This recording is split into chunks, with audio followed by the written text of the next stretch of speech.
What would you do if the people meant to protect you were the very source of your pain? In today's story, the protagonist's choice is a masterclass in how to not just survive, but to end the cycle for everyone. My childhood wasn't a childhood, it was a war zone. My parents were locked in a toxic, mutually abusive relationship. It was a predictable, horrifying cycle, days of screaming matches, physical fights, and the calculated destruction of each other's property, all followed by a brief, sickening honeymoon phase where they'd act like none of it ever happened. I saw it all, but their abuse wasn't just for each other. My mother saved the worst of it for us, her children. We endured regular beatings, while my father, in his own way, was just as cruel through his neglect, standing by and allowing her to hurt us. The weekends were the most terrifying. Their fights would last for days, raging into the late hours, and I'd often show up to school exhausted from being kept awake all night. Sometimes, out of pure spite for my father, my mother would rip us from our home and force us to stay for days,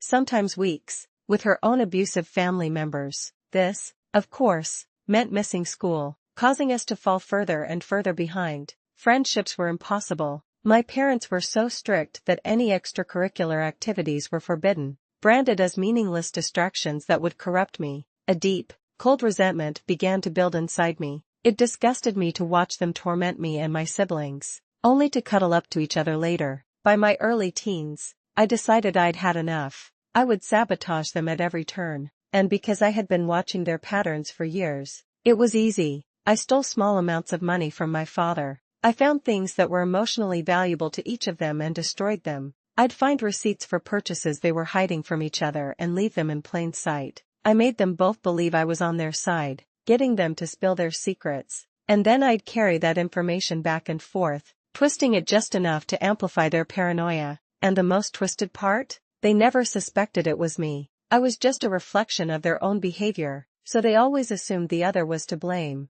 As one commenter later pointed out, I was adopting the very pathologies that had harmed me. They noted that people can react to trauma in ways that harm themselves or others, but as long as you are actively processing how your past impacts you, you're moving in the right direction. And I was. This wasn't just impulsive anger, I was playing the long game. As I got older, I knew I had to escalate my plan. I would be leaving soon, but my younger siblings would be left behind, trapped with them. Of the two, my mother was the worst. There was a dark secret she held over me. I had been sexually abused as a child by one of her family members. My father and siblings knew nothing about it, but my mother did. She knew what this person was, and she left me alone with him multiple times. She even had the audacity to hint that if my father ever found out about what her family did, I would be the one responsible for breaking up our family. She believed this threat would keep me silent forever, completely unaware that this single act of cruelty was planting the seeds of her own destruction.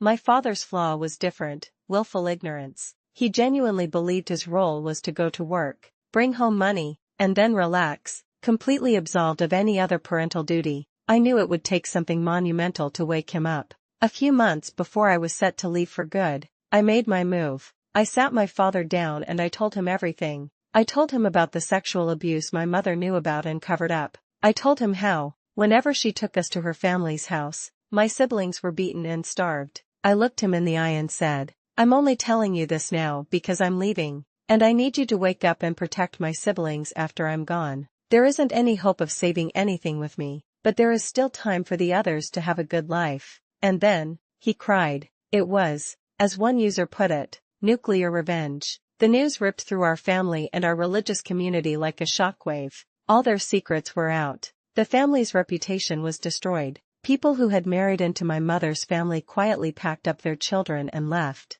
I received tearful calls begging me to forgive and forget, others accusing me of lying or even enjoying it. I had set my family on fire, and then I walked away on schedule. The aftermath was exactly what I had planned for. My father finally stepped up. He cut off my mother's entire family, banning them from ever seeing my siblings again. A while later, once he had the means, he divorced my mother and got custody of the youngest kids. My mother now has extremely limited access. As another commenter so perfectly stated, as she sowed, so she reaped. She should just be grateful she's not behind bars. Today, I live in another state. I'm in therapy, processing everything, and living my life as best I can. I talk to my siblings constantly. They tell me my father is truly taking care of them now, and he helps the older ones when they need it, because he finally cares. They have a far better life than I ever did. We don't talk much about what I did to make it happen, but the bond between us is there, and that's all I ever wanted. This story is a powerful reminder that sometimes, to save the people you love from a cycle of destruction, you have to be the one to light the match. What do you think is the biggest barrier to breaking cycles of abuse in families? Share your thoughts in the comments below.